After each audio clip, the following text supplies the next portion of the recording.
السلام عليكم ورحمة الله وبركاته. اهلا بيكم في قناتي كوكتيل ابتسام صلاح. ازيكم يا حبايبي؟ عاملين ايه؟ اتمنى من ربنا تكونوا بخير وبصحة وسعادة وهنا وسرور. اللهم صل وسلم وبارك على سيدنا محمد وعلى اله وصحبه اجمعين. بسرعة هاتوا 3 معالق من الكاكاو وحطوهم عندكم في الخلاط، وسيحوا كوباية من الزبدة علشان تاكلوا معايا اجمل كيكة شوكولاتة. ولو عندكم كوباية لبن يا ريت تكون بالقشطة بتاعتها ونحطها معاهم كمان.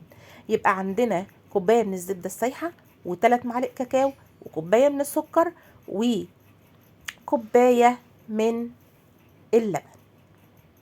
هنضربهم كده مع بعض في الخلاط، وهناخد نص المقدار نحطه في الكوباية اللي عندنا ونسيبه كده في التلاجة شوية، وبعدين هنشوف هنعمل ازاي بقية الكيكة. انا استعملت النهاردة الزبدة بدل الزيت. ليه؟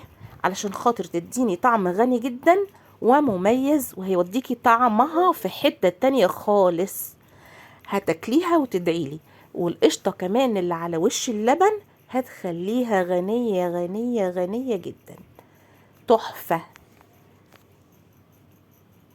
هنجيب باكو كده من الفانيليا، هنحطه على البيضتين اللي احنا ضفناهم للخليط، وهنحط كمان كوباية من الدقيق، ومعانا كيس من البيكنج باودر، وعايزين ممكن نحط كمان ذرة ملح، ممكن نحط كمان شوية من الخل. لو ما انتش عايزة تحطي الخل مفيش مشكلة. هنضربهم كده في الخلاط تاني، وناخد الخليط ده كله كده بسرعة. هنحضر كده صينية مدهونة بالسمنة او الزيت، وهنرش عليها شوية كده من الكاكاو. تمام، ممكن ترش عليها شوية من الدقيق الابيض، لكن انا هرش عليها شوية من الكاكاو علشان ما تبقاش طالعة مشبحة كده بالدقيق الابيض. تمام، هنحط الخليط بتاعنا اللي في الخلاط كلته في الصينية كده زي ما انتوا شايفين بالظبط، وبالسباتيولا بتاعتنا هننزل كل الموجود معانا في الخلاط. هنخبط كده الصينية كذا خبطة، وهنحطها في الفرن عشان تطلع كلها سوا بعضها زي ما انتوا شايفين كده. بسم الله ما شاء الله، لا قوة الا بالله. هتاخد نص ساعة و5 دقايق بالظبط على درجة حرارة 180 درجة. تمام كده، حطينا الكيكة بتاعتنا في طبق جميل، وهنحط الطبق ده في سيرفيس كده كبير شوية، وننزل عليهم بصوص الشوكولاتة اللي احنا عنا في التلاجة.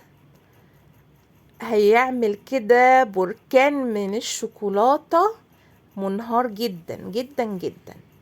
شايفين الجمال والطعامة؟ شايفين الانهيار؟ شايفين الانزلاق؟ شايفين السحبة دي؟ شايفين ده شلال ده شوكولاتة ده ولا ايه؟